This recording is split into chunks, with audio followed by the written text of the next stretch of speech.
what's it going to take in their new conference? Like, what's it going to take to be successful in the Big Ten or in the SEC or heck in the Big 12 even? We'll talk about that.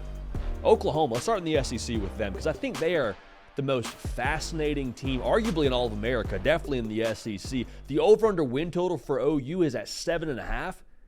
And at first, you're like, wait a second. We mix up some numbers here? Like, how is Oklahoma, how is that prestigious brand being billed at 7.5 wins? Well, they lost their whole offensive line, more or less. They lost their quarterback, and lost is a strong word. They decided to go a different direction with their quarterback in Jackson Arnold. Dylan Gabriel gone to Eugene.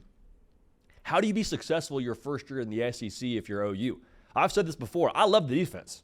Like, I have no reservations about the defense. I think Brent Venables, with that being the side of the ball he specializes in, they're going to be okay on defense.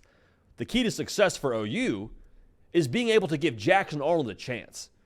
Like, whatever you think about Jackson Arnold, there's probably mixed opinions based on the bowl game. There's, oh, well, he must not be that good because he threw this many interceptions and had trouble in the bowl game. It is what it is. But here's the reality. We don't even get to see who's right in that discussion. We don't even get to see him live up to that 5-star billing if you can't protect him, if you don't give him a chance. Now, giving him a chance could look a lot of different ways. The first way is the way you'd like it to happen probably is you just have the offensive line come together. Bill Bedenbaugh does what he does, gets in his bag, gets the O-line right, and bada bing, bada boom, you're off to the races.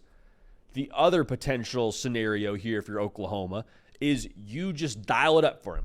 All right, you dial it up for him. Seth Luttrell gets on the walkie-talkie, says, hey, listen, we're going this way pre-snap. Here's what you should be looking at. We help him out pre-snap. Or you just dial up some quick game, get the ball out of his hands quickly, and get it to playmakers in space. Because if they can get the ball out of his hands and get it to guys like Deion Burks, guys like Angelo Anthony, guys like Nick Anderson, they're going to have a chance. Jaleel Farouk, they're going to have a chance. And the run game is going to be pretty good as well. I think they're going to be able to keep defenses off balance with that. So give Jackson Arnold a chance is the key to having success your first year in the SEC. Let's stay in the SEC. For Texas, what's going to be key to success for them?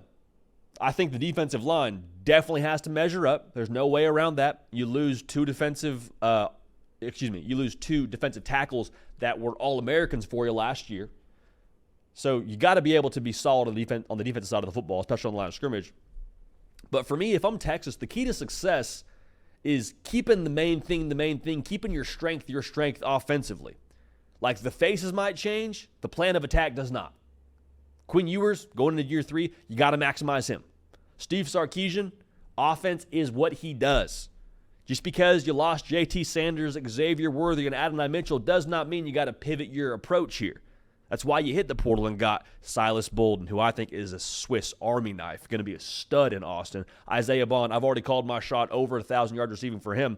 Amari Niblack's going to have big shoes to fill, but has to fill it nonetheless. If those guys can translate and acclimate and integrate into that offense effectively, they're going to be in good shape. Because as much as Texas needs to play good defensive football, the offense is still, in my opinion, what makes Texas so dangerous and what Steve Sarkisian majors in. Let's go to the Big Ten here. For Oregon, man, the key to winning the conference will be about the big boys. It will be. And the offensive side, yes, but I think the defensive side is maybe more interesting to look at. Derek Harmon is a big boy transfer from Michigan State. I think he's something like 6'5", 320-ish pounds. Like he is a large human being. Last year, Oregon allowed 3.5 yards a carry. That's really good. That is really, really good. That'll put you right in the top probably 3-ish this upcoming season for the Big Ten if you're able to duplicate that. But if you want to win the conference, you got to do something you haven't done. I need 3 yards of carry allowed. I need it. Mateo Uyunglele, Jordan Birch, I need us to just be a stone wall and be able to be that force up front that differentiates Oregon from the rest of the pack. Because the SEC is a line of scrimmage league without a doubt, but I think when you look at the Big Ten, like, Michigan won that conference the last 3 years for a reason.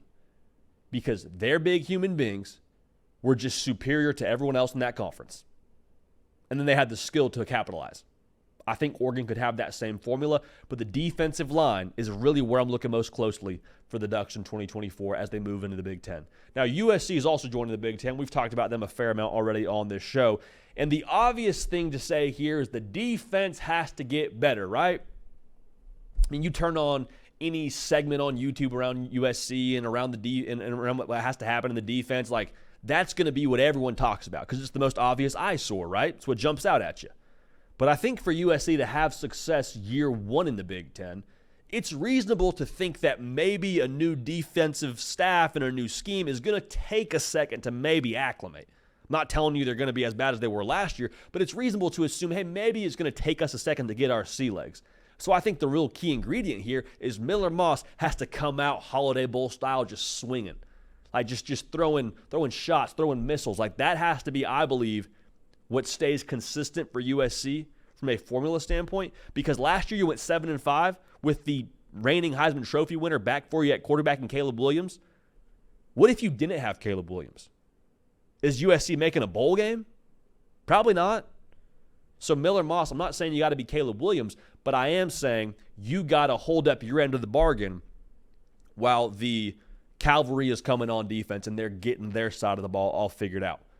So I'm not saying you got to score 50 a game, but like we need something there to hang our hat on if we're USC, especially early. Last team I want to talk about here is Utah.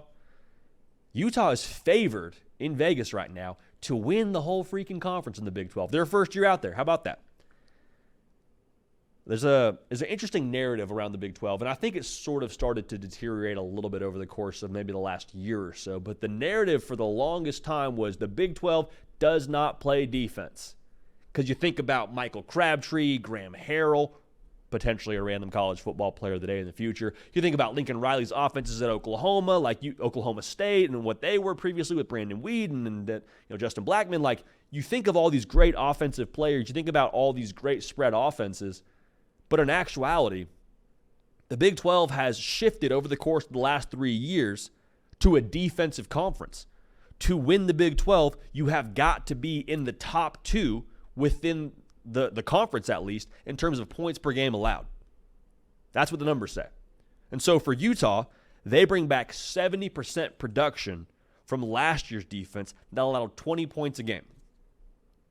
So if Utah can duplicate that, I think they're going to find themselves in Jerry World. I really think the key is still on defense. Cam Rising, you hope he gets back all the way healthy, is a version of himself from what you've come to expect from him.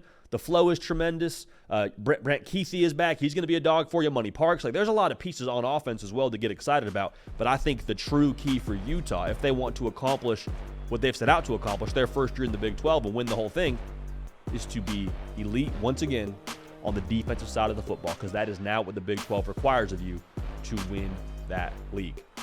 Hey y'all, thanks so much for watching. Subscribe to the channel here to make sure you don't miss an episode of The Hard Count. Also be sure to check out other videos on the On3 YouTube channel.